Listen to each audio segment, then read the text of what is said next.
A equipe econômica deve enviar ainda nessa semana ao Congresso o texto do arcabouço fiscal. A gente recebe aqui nosso comentarista de economia, Luiz Arthur Nogueira. Luiz, boa semana. Qual a expectativa em torno dessas novas regras para as contas públicas? Aliás, é uma apresentação muito esperada, não é? Bem-vindo. Verdade, Tiago. Aqui a gente explica e descomplica a economia. Bom dia a todos. Hoje o governo Lula completa 100 dias com todas as atenções voltadas justamente para esse novo arcabouço fiscal, cujo texto será enviado ao Congresso nesta semana. Texto este que vai detalhar a nova regra que vai substituir o teto de gastos. O que a gente sabe até agora, que foi apresentado pelo ministro da Fazenda, Fernando Haddad. A regra determina que as despesas só podem crescer no limite do que crescer 70% das receitas. Só que até agora a gente não sabe qual vai ser o período de referência para poder levar em consideração essas receitas. E aí o texto que vai ser encaminhado ao Congresso deve detalhar isso. Por exemplo, deve considerar o período de 12 meses que começa em julho do ano passado e vai até junho deste ano. Aí você vai pegar o quanto variou a receita neste período para determinar quantas despesas poderão crescer no ano que vem, no ano de 2024.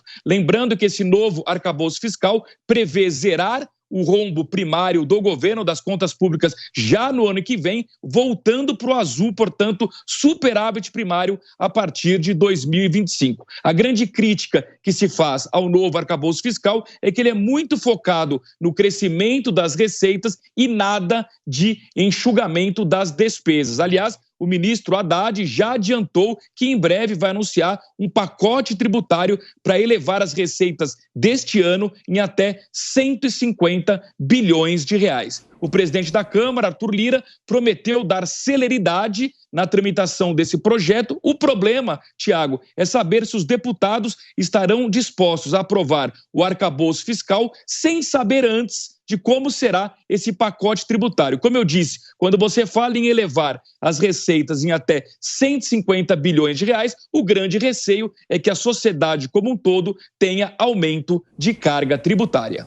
Sem dúvida. E lembrando que a semana passada foi mais curta por causa do feriado e a expectativa para agora, essa semana no mercado financeiro. Luiz?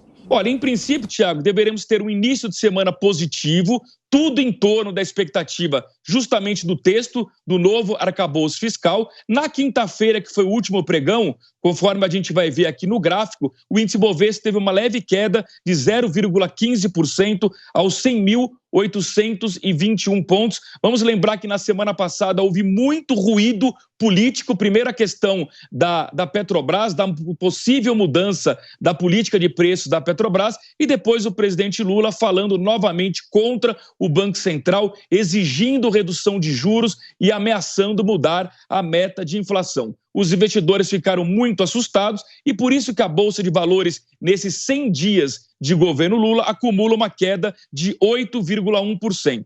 Nesse gráfico agora que a gente acompanha, nessa tabela, a gente vê o mercado de câmbio, o dólar vendido a R$ 5,05, o euro R$ 5,51 e o Bitcoin quase 28 mil dólares. Portanto, Tiago, daqui para frente, o que vai determinar se a Bolsa vai subir ou vai cair serão, primeiro, o texto que vai ser enviado ao Congresso e, em segundo lugar, a tramitação na Câmara dos Deputados e depois no Senado Federal.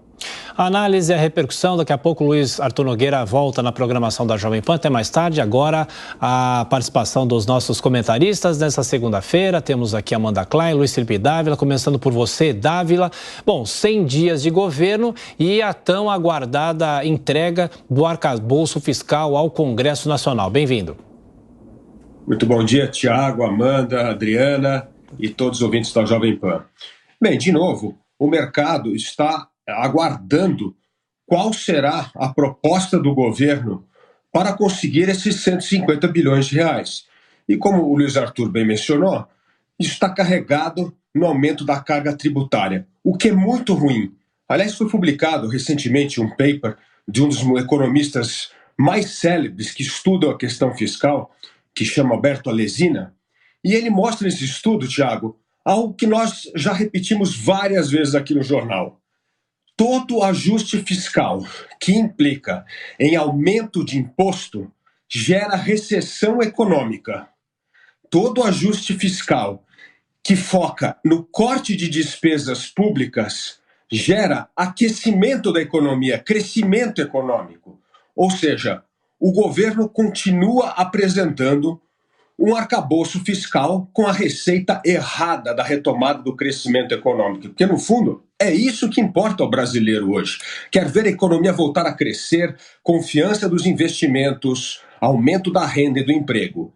E todo o ajuste fiscal feito pelo lado da receita gera recessão. Então não é só Banco Central não aumentando a taxa de juros, é um ajuste recessivo baseado no aumento de receita. E o Congresso já deu um sinal claro de que não vai tolerar aumento de imposto. Então, o único mecanismo que se pode fazer isso é cortando subsídio na veia de vários setores da economia. E aí, eu duvido que o governo terá coragem de cortar esses subsídios. Não podemos esquecer que o Brasil hoje tem mais de 400 bilhões de reais em subsídios concedidos a vários segmentos da economia. Aí sim é um jeito de cortar subsídio na veia. Mas vamos aguardar as medidas do governo para ver como essa receita de 150 bilhões de reais será conquistada. Se é com aumento da carga tributária, que todos os sinais dão a entender, ou se é cortando o subsídio público, porque aí sim pode ajudar o Brasil a recuperar parte da confiança num ajuste que até agora o mercado e os economistas não compraram. Amanda Klein, dá para prever o que pode atrasar a aprovação do arcabouço por parte, pelo menos, da Câmara a princípio, ou a discussão pode realmente ser rápida na casa, como promete o presidente Lira? Bem-vinda, boa semana.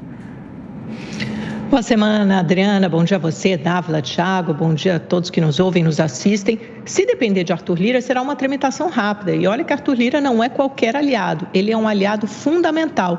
E o ministro da Fazenda, Fernando Haddad, conseguiu estabelecer vínculos claros, tanto com ele como com o presidente do Senado, Rodrigo Pacheco. Então, ele já larga numa boa posição. Quando o Dávila fala de aumento de carga tributária, acho que é preciso a gente qualificar esse debate, essa discussão. Cobrar imposto de quem não paga e deveria pagar pode ser considerado aumento de carga tributária? É considerado injusto ou é considerado uma empresa, uma cobrança devida? Porque o que o ministro está propondo é cobrar das varejistas gigantes asiáticas que exportam produtos para o Brasil de forma barata e desonerada, sem pagamento de imposto, impondo uma competição injusta com as empresas brasileiras que fabricam, que produzem aqui. Essa é uma demanda do setor produtivo nacional, para que essas varejistas gigantes asiáticas paguem impostos devidos. Cobrar imposto de sites de jogos eletrônicos, de apostas eletrônicas que lucram milhões, bilhões e não pagam o imposto devido, é justo ou é injusto? Deve ser considerado aumento de carga tributária ou não? Ou essas empresas, esses sites também têm que ser tributados? É uma outra discussão que propõe o ministro da Fazenda, é isso que ele vai enviar ao Congresso para sustentar o arcabouço fiscal. E cobrar impostos de empresas, por exemplo, que estão se beneficiando de isenção de ICMS estadual e acabam não pagando os devidos tributos federais também, PIS e COFINS. Isso é justo ou injusto? Porque a base de investimentos não está sendo tributada. Ok, isso pode ser justo, mas a base de custeio, que é o cash flow das empresas, é o que sustenta o dia a dia das empresas, também não está sendo tributado.